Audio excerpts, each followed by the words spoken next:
ഞാൻ ഇന്നത്തെ ഈ വാർത്ത നിങ്ങൾ റിപ്പോർട്ട് ചെയ്ത് വന്നപ്പോൾ ഞാൻ ഏറെ സന്തുഷ്ടനാണ്. അതിന് കാരണമെന്ന് പറയുന്നത് ഏറെക്കാലം കേരള രാഷ്ട്രീയം, കേരളത്തിന്റെ പൊതുസമൂഹം ചർച്ച ചെയ്ത ഒരു വിഷയമായിരുന്നു മാസപ്പടി കേസ് എന്നത്. അത് വന്ന ആദ്യഘട്ടം മുതൽ ഞാൻ അസന്നിഗ്ധമായി പറഞ്ഞിരുന്ന ഒരു കാര്യം, ഇതിൽ നടന്നിട്ടുള്ളത് പച്ചയായ അഴിമതിയാണ് എന്നും ഒരു സേവനവും നൽകാതെ മുഖ്യമന്ത്രിയുടെ മകളായതുകൊണ്ട് മാത്രം മുഖ്യമന്ത്രിയിൽ നിന്നും ആനുകൂല്യങ്ങൾ പറ്റുന്നതിന് വേണ്ടി, സർക്കാരിൽ നിന്നും ആനുകൂല്യങ്ങൾ പറ്റുന്നതിന് വേണ്ടി കരിമണൽ കമ്പനി നൽകിയ പണമാണ് ഈ കോടിക്കണക്കിന് രൂപ എന്ന്. അതുകൊണ്ട് ഇതിൽ അഴിമതി ഉണ്ട് എന്ന് ഞാൻ പറഞ്ഞപ്പോൾ എന്നെ ആക്ഷേപിക്കുകയും എന്നെ വേട്ടയാടുകയും ഞാൻ പറഞ്ഞത് പച്ചക്കള്ളമാണ് എന്ന് നിയമസഭയിലടക്കം അതിനെ പ്രതിരോധിക്കുകയും ചെയ്ത സിപിഎമ്മിന്റെ നേതാക്കന്മാരും ഇന്ന് കേരളത്തിന്റെ പൊതുസമൂഹത്തോട് മറുപടി പറയണം എന്നാണ് എനിക്ക് ആവശ്യപ്പെടാനുള്ളത്. ഫ്രം ദ ഹോഴ്സ് മൗത്ത് എന്ന് പറയുന്ന ഒരു പ്രയോഗമുണ്ട്. അതായത് നേരിട്ട് കരിമണൽ കർത്തയിൽ നിന്ന് തന്നെ ഒരു സേവനവും നൽകാതെയാണ് ഞങ്ങൾ കോടിക്കണക്കിന് രൂപ നൽകിയത് എന്നും അന്ന് മുഖ്യമന്ത്രിയായിരിക്കുന്ന പിണറായി വിജയനുമായുള്ള ബന്ധത്തിന്റെ പേരിലാണ് പണം നൽകിയത് എന്നും സാക്ഷാൽ കർത്ത തന്നെ പറഞ്ഞ നിലയ്ക്ക് ഇനി ഇതിനപ്പുറത്തേക്ക് ഒരു തെളിവ് അല്ലെങ്കിൽ ഇതിനപ്പുറത്തേക്ക് ഒരു കാര്യം പ്രൂവ് ചെയ്യാനുണ്ട് എന്ന് ഞാൻ വിശ്വസിക്കുന്നില്ല. ഞാൻ പറഞ്ഞുകൊണ്ടിരുന്നതിന്റെ സംക്ഷിപ്തം എന്ന് പറയുന്നത് ഇത് സേവനത്തിന് വേണ്ടിയിട്ടല്ല, പിണറായി വിജയനുമായുള്ള ബന്ധം അല്ലെങ്കിൽ പിണറായി വിജയനിൽ നിന്നുള്ള സേവനത്തിന് വേണ്ടി നൽകിയ പണമാണ് എന്ന് കരിമണൽ കമ്പനിയുടെ MD ആയ കർത്ത തന്നെ പറയുന്നു. അതാണ് കേരള സമൂഹത്തോട് ഇത്രയും കാലം ഞാൻ പറയാൻ പരിശ്രമിച്ചതും അതിനു വേണ്ടിയിട്ടുള്ള, അത് തെളിയിക്കുന്നതിന് വേണ്ടിയിട്ടുള്ള നിയമ പോരാട്ടങ്ങളുമൊക്കെയാണ് ഞാൻ നടത്തിയത്. അതുകൊണ്ടാണ് ഞാൻ പറഞ്ഞത് ഏറെ സന്തോഷമുണ്ട്. കാരണം രാഷ്ട്രീയം എന്ന് പറയുന്നത്, പൊതുപ്രവർത്തനം എന്ന് പറയുന്നത് ഏതെങ്കിലും ഒരു സമയത്ത് എന്തെങ്കിലും പറഞ്ഞ് ജനങ്ങൾക്ക് മുമ്പിൽ കൈയടി വാങ്ങി തിരിച്ചു പോകാനുള്ളതല്ല. ഇതിനൊരു ട്രസ്റ്റിന്റെ ഒരു എലിമെന്റുണ്ട്. ജനങ്ങൾക്ക് വിശ്വസിക്കാൻ കഴിയുന്ന ഒരു പൊതുപ്രവർത്തനം രാഷ്ട്രീയവും മുന്നോട്ട് വെക്കണമെന്നാണ് ഞാൻ ആഗ്രഹിക്കുന്നത്. അതുകൊണ്ടാണ് ഞാൻ പലയാവർത്തി നിങ്ങൾ ചോദിച്ചപ്പോൾ നിങ്ങളോട് ഞാൻ പറഞ്ഞു, എനിക്ക് ഉത്തമ ബോധ്യമുള്ള കാര്യങ്ങളാണ് ഞാൻ പറയുന്നത്. ഞാൻ ഇതില് കണ്ടമാനം ഹോംവർക്ക് ചെയ്തിട്ടുണ്ട്. I have gone through thousands of papers, ആയിരക്കണക്കിന് പേപ്പറുകൾ പരിശോധിച്ച് വ്യക്തമായി കണ്ടെത്തിയ കാര്യങ്ങൾ ജനങ്ങളോട് ഉത്തമ വിശ്വാസത്തോടുകൂടി പറഞ്ഞപ്പോൾ എന്നെ വേട്ടയാടാനും ആക്ഷേപിക്കാനും അധിക്ഷേപിക്കാനും നിന്നവർ, പ്രത്യേകിച്ച് CPM എന്ന പാർട്ടിയും ആ പാർട്ടിയുടെ നേതാക്കന്മാരും ഇന്ന് ഇതിനെക്കുറിച്ച് എന്താണ് അവർക്ക് പറയാനുള്ളത് എന്നാണ് എനിക്ക് തിരിച്ചു ചോദിക്കാനുള്ളത്. തീർച്ചയായിട്ടും നമ്മൾ മാസപ്പടി എന്ന വിഷയം കേരളം ഏത് നിലയിലാണോ കണ്ടത് അതിന് വലിയൊരു ഇമ്പാക്ട് ഈ കഴിഞ്ഞ തെരഞ്ഞെടുപ്പിൽ ഉണ്ടായിരുന്നു. അതിനെ ന്യായീകരിക്കാൻ CPM ശ്രമിക്കുന്തോറും അതിനെ ന്യായീകരിച്ച് മുഖ്യമന്ത്രിയും നേതാക്കന്മാരും അത് ന്യായീകരിക്കാൻ ശ്രമിച്ചത് അത്രയും CPM പിന്നോട്ട് പോകേണ്ടി വന്നു.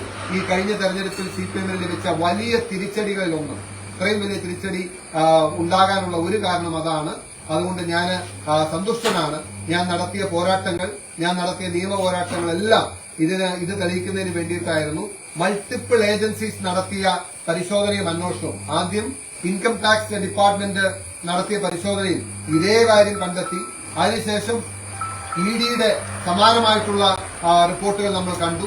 SFI-യുടെ അന്വേഷണത്തിലും സമാനമായ കാര്യങ്ങൾ വരുമ്പോൾ, വിവിധ ഏജൻസികൾ നടത്തുന്ന അന്വേഷണത്തിൽ ഒരേ ഫാക്ട് ഒന്നുപോലെ വരുമ്പോൾ അതാണ് സത്യം എന്ന് നമുക്ക് ഉറപ്പിക്കാം. അതാണ് സത്യം. വലിയ അഴിമതിയാണ് ഇന്ത്യയിൽ നടന്നിട്ടുള്ളത്. ഇനി വേണ്ടത് ഇതുമായി ബന്ധപ്പെട്ട അഴിമതി പുറത്തു കൊണ്ടുവരിക എന്ന് തന്നെയാണ്.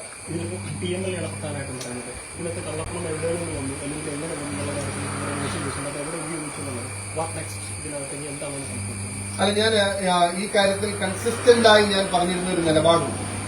ഈ വിഷയത്തിൽ, മാസപ്പടി വിഷയത്തിൽ അഴിമതി നിരോധന നിയമപ്രകാരം അന്വേഷണം നടത്തുമ്പോഴാണ് സാക്ഷാൽ പിണറായി വിജയൻ പ്രതിസ്ഥാനത്ത് വരുന്നത്.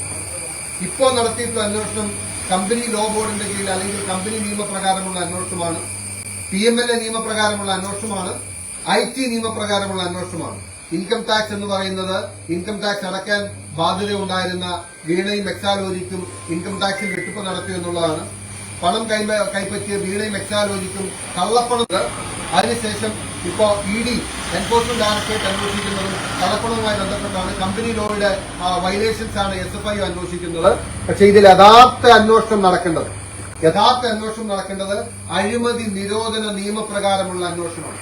അത് ഞാൻ ഇപ്പോഴും ആവർത്തിച്ച് അടിവരയിട്ട് പറയുന്നു. Either vigilance or CBI. ഒന്നുകിൽ വിജിലൻസ് അന്വേഷണം, അല്ലെങ്കിൽ CBI അന്വേഷണം നടന്നാൽ മാത്രമേ ഇതിന്റെ അഴിമതിയുടെ കാണാക്കായങ്ങളിലേക്ക് നമുക്ക് കടക്കാൻ കഴിയുള്ളൂ. ഒരു കരിമണൽ കമ്പനിക്ക് വേണ്ടി അധികാരത്തിലിരുന്നു കൊണ്ട് ചെയ്തു കൊടുത്ത കാര്യങ്ങളും വഴിവിട്ട കാര്യങ്ങളും അത് കേരളത്തെ അല്ലെങ്കിൽ പൊതുസമൂഹത്തെ എങ്ങനെ ബാധിച്ചുവെന്നതും അതിലെ കുറ്റക്കാർക്കെതിരെ നടപടിയെടുക്കണമെന്നുണ്ടെങ്കിൽ അങ്ങനെ വരുമ്പോഴാണ് പിണറായി വിജയൻ പ്രതിസ്ഥാനത്ത് വരിക. ഞാൻ ഇപ്പോഴും വിശ്വസിക്കുന്നു ഈ സിസ്റ്റം എപ്പോഴെങ്കിലും സത്യസന്ധമായി പ്രതികരിക്കാൻ തീരുമാനിച്ചാൽ പിണറായി വിജയൻ പ്രതിപട്ടികയിൽ വരുന്ന നാളുകൾ അതിവിദൂരമായിരിക്കില്ല എന്ന് ഒരിക്കൽ കൂടി ഞാൻ ആവർത്തിക്കുന്നു.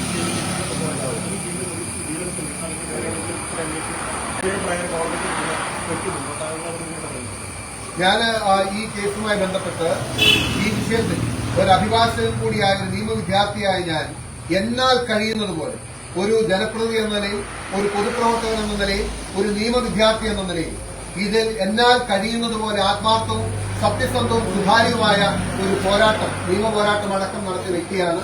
സുപ്രീം കോടതിയിൽ എന്റെ കേസ് അഡ്മിറ്റ് ചെയ്യാതെ ഡിസ്മിസ് ചെയ്ത സമയത്ത് ഒരുപാട് ആക്ഷേപങ്ങളും പരിഹാസങ്ങളും ഞാൻ ഏറ്റുവാങ്ങിയപ്പോൾ ഞാൻ പറഞ്ഞ ഒരു കാര്യമുണ്ടായിരുന്നു. ഒന്നിന്റെയും അവസാനമല്ല, ഇവിടെ പോരാട്ടങ്ങൾ അവസാനിക്കുന്നില്ല, ഇത് എന്നേക്കുമായി അവസാനിപ്പിച്ചു എന്ന് കരുതണ്ടെന്ന് ഞാൻ പറഞ്ഞു. അതിന്റെ നിയമസാധ്യതകൾ തേടാനുള്ള വഴി ഇപ്പോഴും തുറന്നു കിടക്കുകയാണ്. അതുകൊണ്ട് ഞാൻ പറയുന്നു, ഇതിന്റെ യാഥാർത്ഥ്യം, ഇതിനെ അഴിമതി പുറത്തു കൊണ്ടുവരാനുള്ള പരിശ്രമങ്ങൾ തുടരും. ഇന്ന് ഒരു UDF സർക്കാർ അധികാരത്തിലിരിക്കുന്നു. സത്യത്തിന് വേണ്ടി പോരാടാൻ കഴിയുന്ന ഒരു ഭരണാധികാരിയും ഒരു ഭരണ നേതൃത്വവും കേരളത്തിലുള്ളതുകൊണ്ട് അതിന്റെ മറ്റ് സാധ്യതകൾ തീർച്ചയായിട്ടും ഞങ്ങൾ പരിശോധിക്കും.